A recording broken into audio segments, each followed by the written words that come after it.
si on apprend cette formule-là. Des lignes de calcul savantes pour tenter de prédire les canicules.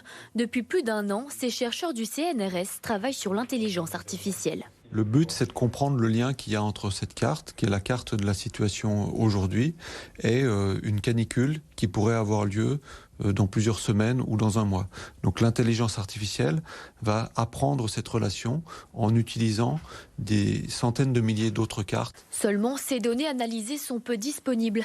Les canicules sont des événements rares. Il a donc fallu en quelque sorte les inventer. Donc on a dû recréer des données à partir de simulations basées sur des modèles de simulation du climat qu'on a calibrés sur les années 2000 et on a fait 8000 années, donc des millions en fait d'états météo possibles pour être capable que cette IA apprenne quels sont les mécanismes qui donnent lieu à des canicules. Résultat, l'intelligence artificielle est capable de prédire les épisodes de canicule jusqu'à un mois à l'avance, du moins les probabilités d'un tel phénomène.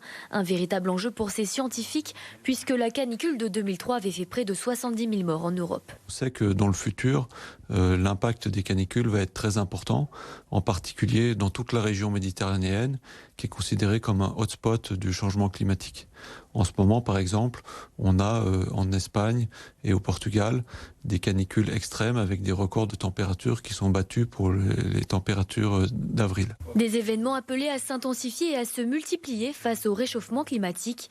Les chercheurs continuent ainsi d'améliorer leur programme, ce qui pourrait permettre de prédire d'autres phénomènes climatiques comme les ouragans.